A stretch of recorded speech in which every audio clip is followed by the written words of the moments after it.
शुरुआत कर रहे हैं हम लोग halo alkane and hello Erin chapter के लेक्चर नंबर 10 का, जिसमें आज हम लोग किसके बारे में पढ़ेंगे, हेलो एरिन के भौतिक गुण के बारे में। ठीक है, और इसके साथ ही साथ जो हेलो एरिन में कार्बन और हेलोजन रहता है, ठीक ना, हेलो एरिन बनाया था क्लोरोबेंजीन जैसे कि, तो क्लोरीन जिस कार्बन के साथ जुड़ा था तो उसको क्या बोलेंगे, कार्बन, और हेलोजन है उसको एक्स। तो उस बंध का क्या प्रकृति रहता है, ठीक है, और उसकी ध्रुवीयता के बारे में बात करेंगे। साथ ही साथ हम लोग तुलनात्मक अध्ययन करेंगे एल्किल हैलाइड का और एरिल हैलाइड का, कि दोनों में कौन अधिक सक्रिय होता है और कौन कम सक्रिय होता है। क्लियर है कि नहीं? शुरू करें क्या? तो सबसे पहले सभी लोग हेडिंग डालेंगे हेलो एरिन के भौतिक गुण। चलो पहले हेडिंग डालो हेलो एरिन के भौतिक गुण। क्लियर है? तो भौतिक गुणों में सबसे पहला भौतिक गुण याद रखना है। सबसे पहले याद रखना, जितना भी हेलो एरिन होता है, ठीक है, वो होता है कैसा, रंगहीन। क्या होता है? रंगहीन होता है। ठीक है, क्रिस्टलीय होता है। कैसे होता है? क्रिस्टलीय। या तो ये द्रव अवस्था में होंगे, या तो गैस अवस्था में होंगे, या तो ठोस अवस्था, तीनों अवस्था में पाए जा सकते हैं, या तो द्रव, गैस या ठोस। कभी भी याद रखना, एरोमेटिक यौगिक को कभी भी तुम लोग गंधहीन नहीं बोलना। ठीक है, उसमें विशेष प्रकार का गंध रहता है, इसी कारण उसको एरोमेटिक यौगिक बोलते हैं।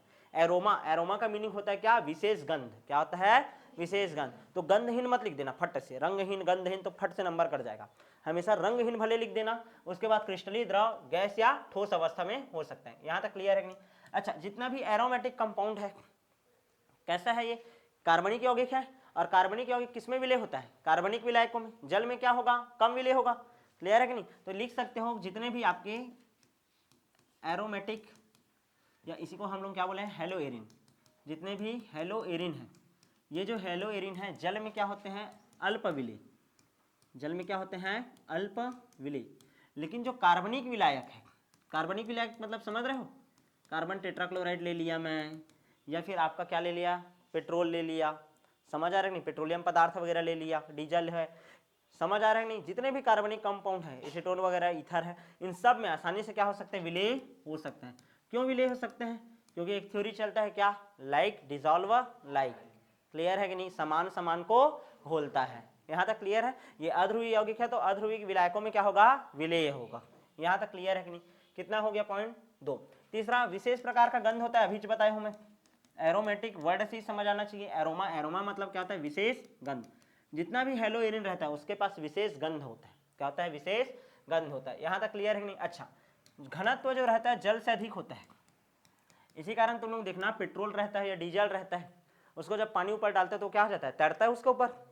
समझ आ रहा है नहीं? तो वैसे ही एरोमेटिक कंपाउंड का भी घनत्व जो रहता है वो जल से क्या होता है? अधिक। जल से क्या होता है? अधिक। यहाँ तक क्लियर है कि नहीं? कितना भौतिक गुण हो गया आपका? 4। पांचवा सबसे ज्यादा एमपी।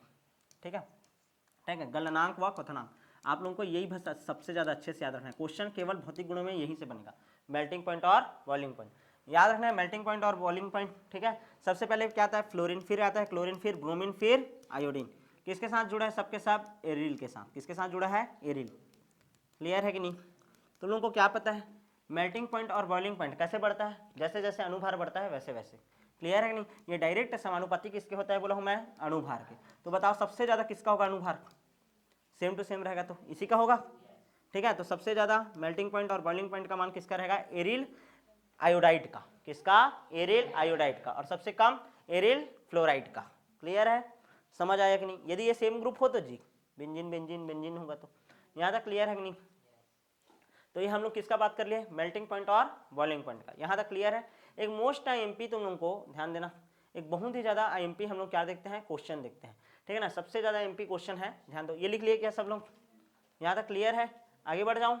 ठीक है, तो इसमें ध्यान देना ना। पहला क्वेश्चन क्या आता है? ये हो गया ना। क्वेश्चन आता है आर्थो मेटा व पैरा, आर्थो मेटा व पैरा क्लोरोबेंजीन में, क्लोरोबेंजीन में किसका एमपी व बीपी अधिक होगा? मोस्ट एमपी क्वेश्चन है ना। आर्थो मेटा और क्लोरोबेंजीन में किसका मेल्टिंग पॉइंट और बॉइलिंग पॉइंट क्या होगा? अधिक होगा। और क्यों होगा? अधिक होगा और क्यों, दोनों कारण बताना है भाई। यहां तक क्लियर है? अब ध्यान से समझना। आर्थो मेटा और पैरा क्लोरोबेंजीन बोल रहा है, ठीक है ना। आर्थो मेटा और पैरा क्लोरोबेंजीन, ध्यान दो कैसे रहता है। क्लोरोबेंजीन है, ये क्लोरीन लगा है, क्या लगा है? क्लोरीन। ये तो क्लोरोबेंजीन, इसी क्या बोलते हैं हम लोग? क्लोरोबेंजीन। आप ध्यान से समझने की कोशिश करो। ये एक क्लोरोबेंजीन, ये दूसरा क्लोरोबेंजीन और ये हमारा तीसरा क्लोरोबेंजीन, 3 ठोक है। कौन कौन सा पोजीशन वाला बोला है? एक आर्थो, और एक क्या बोला है? मेटा, और एक कैसा बोला है? पैरा। क्लियर है कि नहीं? आर्थो, मेटा और पैरा, इन तीनों में से किसका मेल्टिंग पॉइंट और बॉइलिंग पॉइंट सबसे ज़्यादा रहेगा? देखो इसके पास भी सेम टू सेम 2 क्लोरीन, इसके पास भी, इसके पास भी। क्लियर है? सब में वही, तो अनुभार वाला कहानी चलेगा क्या? नहीं। अब यहाँ पास ध्यान से समझना, क्लोरीन और क्लोरीन इसमें उच्चतम प्रतिकर्षण होगा क्योंकि ये ज़्यादा पास पास है। इसमें क्या होगा? न्यूनतम। और सबसे कम किसमें प्रतिकर्षण होगा? इसमें। कौन सा वाले पोजीशन में? पैरा वाले में। अब यदि इसमें द्विध्रुव द्विध्रुव प्रतिकर्षण बल का मान सबसे कम है, द्विध्रुव द्विध्रुव प्रतिकर्षण बल का मान, बल का मान क्या है? सबसे कम है। यदि ये सबसे कम है तो ये सबसे ज़्यादा क्या होगा? स्थायी होगा। क्या होगा? सबसे ज़्यादा स्थायी। और जो भी कंपाउंड स्थायी रहता है उसको तोड़ने में क्या लगेगा? ज़्यादा एनर्जी। तो इस कारण यदि ये स्थायी ज़्यादा है तो इसका मेल्टिंग पॉइंट और बॉइलिंग पॉइंट भी क्या होगा? आपका ज़्यादा होगा। समझ आया कि नहीं? तो आपको याद रखना ये। क्लियर है? सबसे ज़्यादा किसका होता है? आपका पैरा का। किसका होता है? पैरा का। यहाँ तक क्लियर है कि नहीं? समझ आया कि नहीं? थ्योरी पढ़ ले क्या एक बार? ठीक है, थ्योरी पढ़ो भाई एक बार। ठीक है, क्या है, बिना थ्योरी के तुम लोगों को समझ नहीं आएगा, मज़ा नहीं आएगा। ठीक है, देखो क्या थ्योरी बोलता है। आर्थो, मेटा, पैरा, डाइक्लोरोबेंजीन में, वहाँ पर क्लोरोबेंजीन लिख दिया हूँ क्या? डाइक्लोरोबेंजीन है ना। डाइक्लोरोबेंजीन में किसका क्वथनांक और गलनांक अधिक होगा और क्यों? देखो समावयवी एरिल हैलाइड में, ये समावयवी है तीनों के तीनों, क्योंकि तीनों का फॉर्मूला क्या है? Same to same. क्लियर है? केवल संरचना बस क्या है? चेंज। ठीक है, तो समावयवी एरिल हैलाइड में पैरा आइसोमर का गलनांक सबसे अधिक होगा, क्योंकि पैरा समावयवी सम्मित होने के कारण, सम्मित है ये, ठीक है, सम्मित होने के कारण क्रिस्टल जालक में अच्छे रूप से व्यवस्थित रहता है। देखो यदि मैं ये पैरा वाले को ऐसा जमाते जाऊंगा, ये एक क्लोरीन है, ये दूसरा क्लोरीन, ध्यान से समझने का कोशिश करो। ये एक ठोक है, ये दूसरा है, ध्यान से समझने का कोशिश करो। ये दूसरा हो गया, फिर ये तीसरा हो गया। ठीक है, ये देखो ऐसे आसानी से जमते जा रहा है, ये सम्मित रूप से जमते जाएगा। इसके जस्ट नीचे फिर एक और आएगा, एक आएगा, एक आएगा, आराम से जम सकता है। लेकिन बाई चांस ध्यान समझना, ये कैसा वाला रहता? ऐसा यहाँ पास जमा रहता, क्लोर कौन सा वाला रहता? आर्थो वाला रहता, या फिर कैसा वाला रहता? यहाँ पास मेटा वाला रहता। तो थोड़ा दूरी क्या होते जाता? बढ़ते। यानी कि देखो यदि पैरा पोजीशन में है, क्लोरीन कहाँ लगा है? पैरा पोजीशन, तो आसानी से एकदम पास पास रहेंगे। समझ आ रहा है कि नहीं? और यदि कौन से पोजीशन वाला रहे? आर्थो पोजीशन या मेटा पोजीशन वाला, तो दूरी क्या हो जाएगा? इनका क्रिस्टल जालक का बढ़ जाएगा। क्या हो जाएगा? बढ़ जाएगा। और क्रिस्टल जालक का यदि बढ़ जाएगा तो आसानी से टूट सकता है। और ये यदि निविड़ संकुलित है तो तुम लोग को पता है ना, क्लोज पैक्ड संरचना जो रहता है उसका मेल्टिंग पॉइंट और बॉइलिंग पॉइंट क्या रहता है? सबसे ज्यादा रहता है। जिसमें ज्यादा कण जुड़े रहेंगे उनको तोड़ने में ज्यादा दिक्कत जाता है ना। समझ आया कि नहीं? तो वही बोल रहा है कि जिससे तोड़ने के लिए अधिक ऊर्जा की आवश्यकता होती है, इस कारण गलनांक और कथनांक क्या होता है? उच्च। अच्छा, और साथ में क्या बोला हूं मैं कि पैरा पोजीशन जो रहता है उसमें द्विध्रुव द्विध्रुव प्रतिकर्षण बल सबसे क्या होता है? कम। और प्रतिकर्षण बल यदि सबसे कम है तो स्थायित्व क्या होगा? सबसे ज्यादा। और स्थायित्व ज्यादा होगा तो तोड़ने के लिए एनर्जी भी क्या लगेगा? ज्यादा। और इस कारण इसका मेल्टिंग पॉइंट और बॉइलिंग पॉइंट क्या होता है? उच्च होता है। क्लियर है कि नहीं? समझ आया? तो इस तरीके से आंसर लिखना है, फिर ये डायग्राम बनाना है। क्लियर है कि नहीं? आगे बढ़ जाऊं मैं, एक क्वेश्चन आता है। क्लियर है? आगे बढ़ते हैं भाई, नेक्स्ट। ठीक है, नेक्स्ट अब हम लोग बात करेंगे किसका? एल्किल हैलाइड में ARX बंध की प्रकृति। ठीक है ना, एल्किल हैलाइड में ARX बंध की प्रकृति क्या होता है? ARX बंध की प्रकृति देखो, चलो आगे ही बढ़ जाते हैं, इसी में ही बात करते हैं। देखो एक होता है आपका एल्किल हैलाइड और एक होता है आपका एरिल हैलाइड। क्या होता है? Aryl halide. एल्किल हैलाइड का फॉर्मूला क्या होता है? तुम लोगों को बताया था, जैसे कि CH3 है, CH2 है और ये क्या है? Cl है। ऐसा है कंपाउंड। और हमारे पास एरिल हैलाइड है तो कैसे रहता है? ऐसा बेंजीन रिंग रहता है। ये देख बेंजीन रिंग है, double bond single bond, double bond single bond, double bond. यहाँ पास क्या लगा है? हेलोजन लगा है। क्या लगा है? हेलोजन। हेलोजन में जैसे क्या रख दिया यहाँ पास मैं? क्लोरीन रख दिया। क्या रख दिया? क्लोरीन। अब यहाँ पास देखो ये कार्बन के साथ ये हेलोजन जुड़ा है और यहाँ पास इस कार्बन के साथ ये हेलोजन जुड़ा है। तो मैं क्या करता हूँ, ध्यान देना, इस कार्बन को लिखा मैं और उसके साथ इस हेलोजन को जोड़ा। उसके बाद इस कार्बन के साथ इधर एक बॉन्ड बना है, इधर एक हाइड्रोजन और इधर एक हाइड्रोजन। यहाँ तक क्लियर है? यहाँ पर CX आबंध दिख रहे हो ना, कार्बन और हेलोजन, CX आबंध दिख रहे हो। यहाँ तक क्लियर है? यहाँ पास भी CX आबंध देखो, तो ये हमारा कार्बन जो मेन वाला है ये दे, और इसके अगल में एक ठो और ये बगल में कैसा है? Double bond. क्या है? Double bond. और उसके साथ कौन जुड़ा है? ऐसे क्लोरीन जुड़ा है। कौन जुड़ा है? क्लोरीन। समझ आया कि नहीं? क्लियर है। अब यहाँ पास यदि मैं संकरण देखूं, क्या देखूं, संकरण, संकरण निकालो तो 1 2 3 और ये 4, कितना सिग्मा है, 4 सिग्मा। 4 सिग्मा मतलब कौन सा संकरण, sp3 संकरण, कौन सा, sp3, 3 और 1 4, क्लियर है। अच्छा यहाँ पास देखो ये कार्बन है ना, तो 1 सिग्मा 2 सिग्मा और 3 सिग्मा, डबल बॉन्ड में कितना सिग्मा होता है, 1, ठीक है ना। तो कितना सिग्मा हुआ, 3 सिग्मा। 3 सिग्मा मतलब कौन सा संकरण है, sp2 संकरण, कौन सा संकरण, sp2 संकरण, यहाँ तक क्लियर है। अब ये जो एल्किल हैलाइड में चूंकि sp3 संकरण है, s परसेंटेज निकालेंगे हम लोग, क्या निकालेंगे, s परसेंटेज। s परसेंटेज यदि निकालना रहता है, टोटल कितना भाग है, 4, तो 100 बटे कितना करूंगा मैं, 4, कितना आएगा 25, कितना आएगा 25। अब ये 25 आया है टोटल 4 के लिए, इसमें s कितना ठोक है, 1, तो 25 गुणित कितना करूंगा मैं, 1, तो कितना परसेंट आया, 25%, कितना आएगा 25%। तो s परसेंटेज कितना आ गया आपका 25%, कितना आया 25%, यहाँ तक क्लियर है। यहाँ पास s परसेंटेज निकालें क्या, कैसे करोगे, 100 बटे 3, कितना आएगा 33.33, तो s परसेंटेज कितना आया 33.33। अब मैं तुम लोगों को क्या बताया था कि s परसेंटेज यदि क्या होगा, ज़्यादा, तो विद्युत ऋणात्मकता का मान भी क्या होता है, ज़्यादा, विद्युत ऋणात्मकता का मान भी क्या होता है, ज़्यादा, डायरेक्ट समानुपाती होता है, बोला हूँ मैं, यहाँ तक क्लियर है। तो इस हिसाब में यहाँ s परसेंटेज देखो और यहाँ पास s परसेंटेज देखो, किसमें s परसेंटेज ज़्यादा है, इस वाले में। अब एल्किल ध्यान देना ना, ये एरिल हैलाइड है, एरिल हैलाइड में कार्बन है और ये क्या है, हेलोजन है, तो ये बीच का 2 ठोक इलेक्ट्रॉन है, चूंकि 33% है और वो क्या है 25%, यदि 33% है विद्युत ऋणात्मकता कार्बन का यहाँ पास क्या है, ज़्यादा, क्या है, ज़्यादा। तो विद्युत ऋणात्मकता का परिभाषा क्या पढ़े थे, सहसंयोजक आबंध से आबंधित इलेक्ट्रॉन युग्म को अपनी ओर आकर्षित करने की क्षमता। अपनी ओर आकर्षित, कौन ज्यादा आकर्षित करके रखेगा, क्लोरीन की कार्बन, कार्बन, तो ज्यादा आकर्षित करके कौन रखा है, कार्बन, आसानी से दिएगा क्या, क्लोरीन को नहीं, यहाँ पास कम है तो कार्बन है और ये क्या है, क्लोरीन, तो क्लोरीन इधर ज्यादा खींच करके रखा है अपने पास, समझ आ रहा है कि नहीं। तो यदि ये ज्यादा खींच करके रखे तो इसमें आंशिक ऋणावेश और इनसे आंशिक धनावेश, इसमें भी रहता है लेकिन इसमें कम रहता है, इसमें क्या रहेगा, आंशिक धनावेश थोड़ा सा ज्यादा रहता है, और यहाँ पास क्या रहता है, समझ आ रहा है कि नहीं, यहाँ पास थोड़ा ज्यादा रहेगा और यहाँ पास अपेक्षाकृत क्या रहता है, कम, क्लियर है, यहाँ तक समझ आया कि नहीं। अब ध्यान समझो, यदि इस बॉन्ड को तोड़ना चाहूँ तो ये आसानी से टूट जाएगा, क्योंकि क्लोरीन खुद अपने इलेक्ट्रॉन को क्या कर रहा है, इधर खींच रहा है, क्या कर रहा है, खींच रहा है, समझ आ रहा है कि नहीं। तो ये बॉन्ड यदि आसानी से टूट जा रहा है, यदि ये आसानी से टूट जा रहा है मतलब ये कैसा है, अस्थाई है, क्या है, अस्थाई है। और जो कंपाउंड अस्थाई होता है वो क्या होता है, क्रियाशील होता है, क्या होता है आपका, क्रियाशील होता है, यहाँ तक क्लियर है कि नहीं।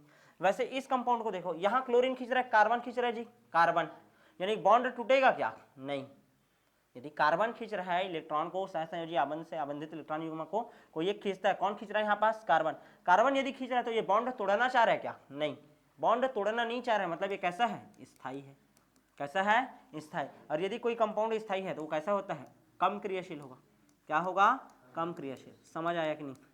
तो इससे निष्कर्ष क्या निकाले हम लोग कि एल्किल और एरिल हैलाइड में, एल्किल और एरिल हैलाइड में कौन ज्यादा क्रियाशील होता है, एल्किल हैलाइड, कौन होता है, एल्किल हैलाइड। ये जो एरिल हैलाइड होता है वो ज्यादा क्रियाशील नहीं होता, ये पहला प्रकार का हो गया, ठीक है ना।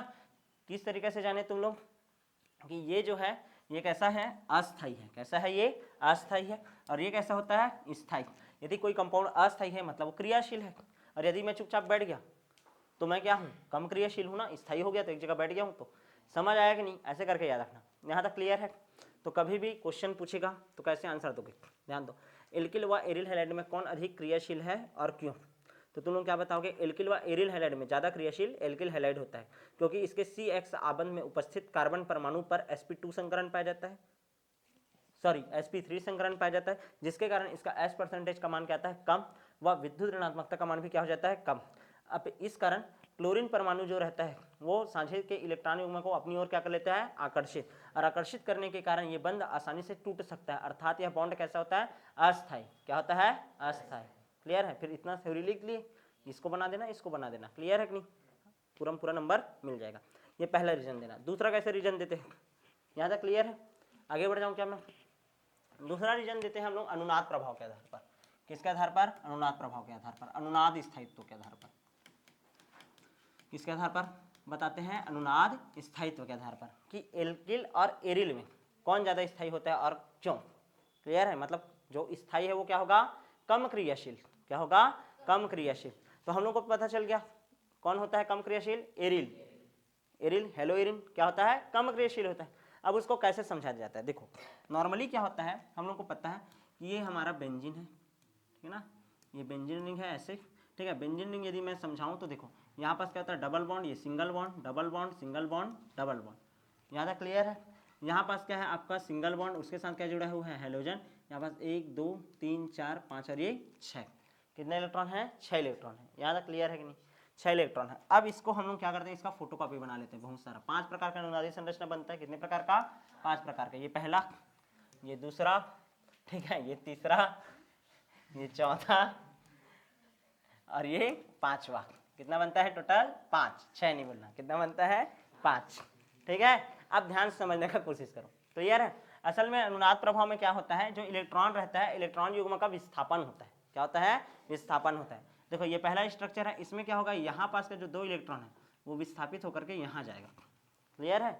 और यहाँ पास का जो डबल बॉन्ड है वो चला जाता है यहाँ पास माइनस चार्ज बन करके, कहाँ चला जाता है, माइनस चार्ज बन के। तो देखो यहाँ पास का इलेक्ट्रॉन जैसे ही यहाँ पास आएगा तो ये क्या बन जाएगा, डबल बॉन्ड, क्या बन जाएगा, डबल बॉन्ड, ध्यान देना, डबल बॉन्ड बन गया, ये इलेक्ट्रॉन यहाँ पास आया क्या बन गया, डबल बॉन्ड। और ये वाला कहाँ पास गया, यहाँ पास, ये देख, तो ये कौन सा चार्ज आ गया, माइनस चार्ज, कौन सा चार्ज आ गया, माइनस चार्ज। यहाँ तक क्लियर है कि नहीं, किसी कोई दिक्कत, ठीक। उसके बाद देखो अब ये जो माइनस चार्ज है ये दूसरा संरचना बन गया, ये माइनस चार्ज यहाँ पास आकर डबल बॉन्ड बनाएगा और यहाँ पास का जो डबल बॉन्ड है वो शिफ्ट होकर के यहाँ पास क्या बनाएगा, माइनस चार्ज, क्लियर है कि नहीं। वही 2 इलेक्ट्रॉन निकला है ना घूमने के लिए, ठीक है। तो जब ये यहाँ पास आएगा, ध्यान से समझना, जब ये यहाँ पास आया डबल बॉन्ड बनाया तो 2 3 4 5 बॉन्ड हो जाता, तो इस कारण यहाँ पास का बॉन्ड निकल गया यहाँ पास, और यहाँ पास कौन सा चार्ज बना दिया, माइनस। अब कैसे बोलोगे, देखो ये एक इलेक्ट्रॉन इसका है और एक इलेक्ट्रॉन इसका है, तो इसका इलेक्ट्रॉन तो इसी के पास रहेगा, वो वाला इलेक्ट्रॉन इधर आया यहाँ पास, और इलेक्ट्रॉन में कौन सा चार्ज होता है, माइनस चार्ज, तो वही माइनस चार्ज बना है, आया समझ में। तो जिन लोग बोलेंगे कि 2 इलेक्ट्रॉन होता है, भैया आप तो एक को दिखा रहे हो तो मार पड़ जाएगा उनको, 2 इलेक्ट्रॉन है तो एक तो इसी का है ना, और एक किसका है, यहाँ पास का, इसका। तो ये वाला इलेक्ट्रॉन यहाँ पास आकर के शेयरिंग किया, तो ये कौन सा चार्ज बना यहाँ पास, माइनस चार्ज। यहाँ तक क्लियर है कि नहीं। अब ध्यान दो, यहाँ पास का माइनस चार्ज यहाँ पास आएगा तो क्या बनाएगा, डबल बॉन्ड, क्या बनाएगा, डबल बॉन्ड। यहाँ तक क्लियर है कि नहीं। वही डायग्राम को देखना है, देख ये वाला चार्ज यहाँ पास आया तो क्या बनाया, डबल बॉन्ड, यहाँ पास का डबल बॉन्ड यहाँ पास आकर क्या बनाएगा, माइनस चार्ज, क्या बना दिया, माइनस चार्ज। यहाँ तक क्लियर है कि नहीं, समझ आया। अब ध्यान दो, अब क्या होगा, ये जो माइनस चार्ज है ये यहाँ पास जाकर के क्या बनाएगा, डबल बॉन्ड, वही चल रहा है ना।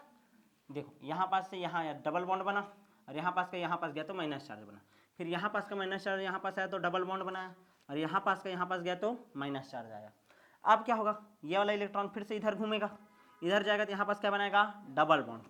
तो सबसे पहले तो वही काम करो, ठीक, ध्यान दो इधर, यहाँ तक क्लियर है। यहाँ पास का चार्ज यहाँ पास गया तो क्या बना लिया, ऐसा डबल बॉन्ड बनाया, क्या बनाया, डबल बॉन्ड। और यहाँ पास का ये इधर जाएगा, फिर से ये क्या बना देगा, माइनस चार्ज, क्या बना देगा, माइनस चार्ज। अरे ये वाला हटा ही देता हूँ ना मैं, ये पहले बना डाला था ये वाला, समझ आया। किसी कोई दिक्कत है क्या इतने में, नहीं ना। अब देखो माइनस चार्ज कहाँ घूम गया है अभी, यहाँ पास, अब ये कहाँ जाएगा, फिर से यहाँ पास जाएगा, और ये डबल बॉन्ड है ना हर जगह, ये बन चुका है ना, ये क्लियर है कि नहीं। अरे शुरुआत में बनाया था वो फोटोकॉपी वाला था जी। यहाँ तक क्लियर है कि नहीं, ये क्लियर है। देखो डबल बॉन्ड यहाँ आया, डबल बॉन्ड बना, सॉरी 2 इलेक्ट्रॉन यहाँ पास आया, डबल बॉन्ड बनाया, यहाँ पास का डबल बॉन्ड यहाँ पास आकर के माइनस चार्ज, ये पहला संरचना बन गया था। फिर यहाँ पास का माइनस चार्ज यहाँ पास आकर के डबल बॉन्ड, ये डबल बॉन्ड यहाँ पास क्या बनाया, माइनस चार्ज। उसके बाद देखो यहाँ पास का माइनस चार्ज यहाँ पास गया और क्या बनाया, डबल बॉन्ड, और ये वाला जाकर के यहाँ पास माइनस चार्ज। क्लियर है, समझ आ गया कि नहीं। अब ये वाला चार्ज फिर यहाँ पास जाएगा और क्या बनाएगा, यहाँ पास डबल बॉन्ड। इस संरचना फिर से बनाता हूँ, देखो सेम टू सेम वैसे ही बनाना ना, पहले तो इसके जैसे डबल बॉन्ड है, ऐसा है। अब ये देखो ये वाला माइनस चार्ज यहाँ पास गया तो क्या बना लिया, डबल बॉन्ड, क्या बना लिया, डबल बॉन्ड। और ये वाला चार्ज फिर से यहाँ जाएगा, समझ आया कि नहीं। ये इलेक्ट्रॉन को हटाने दो ना मेरे को, हाँ ये नहीं आया था ना, ये है, ऐसा है, क्लियर है। तो यहाँ पास देखो, यहाँ पास का फिर से कहाँ चला जाएगा, इस चीज़ के पास चला जाएगा, समझ आ रहा है कि नहीं जी। तो ये डबल बॉन्ड बन गया, और ये यहाँ पास का यहाँ पास, देखो तो इधर था दिशा, यहाँ से डबल बॉन्ड, देखो यहाँ से डबल बॉन्ड कहाँ गया, ये 2 3 है डबल बॉन्ड, इसमें बॉन्ड है क्या भी नहीं, ये बॉन्ड इधर, ये इधर, और ये वाला बॉन्ड इधर चला गया है, 3 ही बॉन्ड है सब में, देखना 3, 1 2 3, इसमें भी 1 2 3, 1 2 3, यहाँ पास भी 1 2 और ये 3, यहाँ पास भी देखो तो यहाँ पास कुछ तो गलत किए, कहाँ पास का गलत किए देखो तो, ऊपर वाला में ना, यहाँ से यहाँ गया है, सुनो ये डबल बॉन्ड बनेगा, ये तो सही है, ये सही है, यहाँ पास नहीं बनेगा ना, यहाँ पास नहीं बनेगा, ये वाला यहाँ गया तो डबल बॉन्ड बना दिया, और ये वाला कहाँ जाएगा, यहाँ पास, तो ये क्या हो जाएगा, ये ऐसा बन जाएगा। क्लियर? किसको नहीं है समझ में, चलो बताओ, आ गया सबको? स्ट्रक्चर क्लियर है सबको? कुछ नहीं है, देखो ये स्ट्रक्चर क्लियर था, नॉर्मल था ना, 6 ठोक था इलेक्ट्रॉन, इसके पास कितना 6, जैसे क्लोरीन लेना 2 8 7, 7 होता है तो 1 ठोक तो बॉन्ड बना ली है देख, ठीक है, और कितना ठोक है 6, और ये ऐसे जुड़ा हुआ है, फिर ये डबल, ये देखो 2 इलेक्ट्रॉन यहाँ पास है, डबल बॉन्ड बनाया, यहाँ पास का डबल बॉन्ड यहाँ पास माइनस चार्ज, फिर ये माइनस चार्ज यहाँ पास का डबल बॉन्ड, और यहाँ पास का डबल बॉन्ड यहाँ पास माइनस चार्ज, फिर ये माइनस चार्ज यहाँ पास डबल बॉन्ड, और यहाँ पास का जाकर के यहाँ पास माइनस चार्ज, ऐसा क्रम लगातार चलते गया।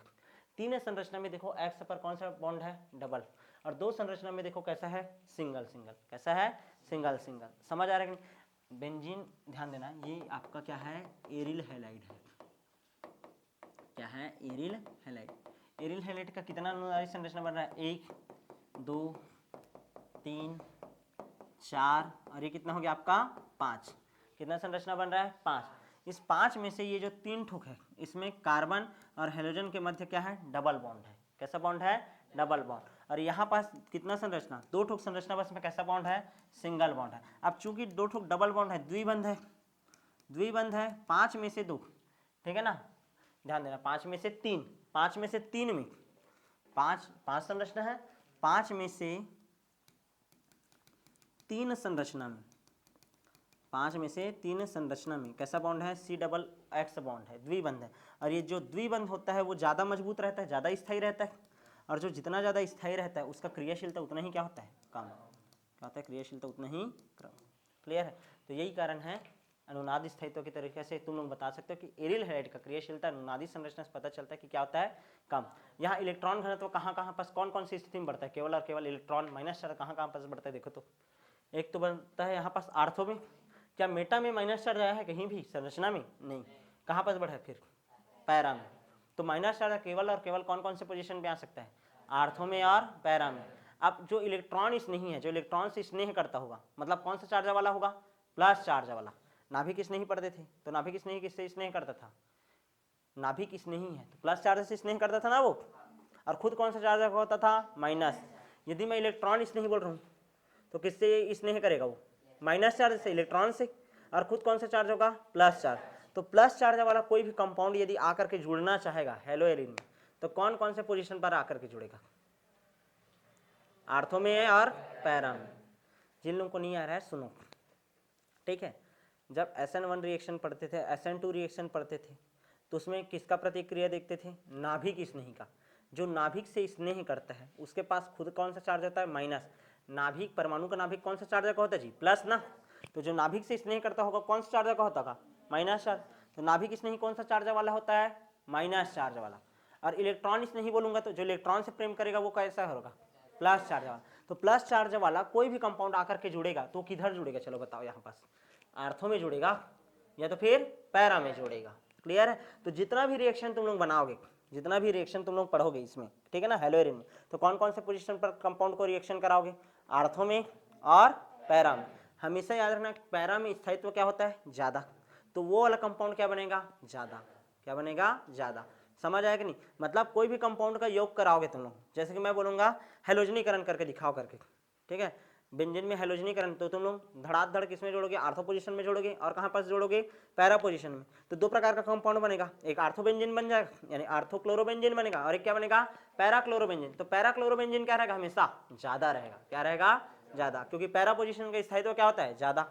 जस्ट कुछ देर पहले वाला जो पढ़े थे ना टॉपिक, उसमें बताया था मैं तुम लोगों को, इससे पहले जो पढ़ाया था मैं। यहाँ तक क्लियर है कि नहीं?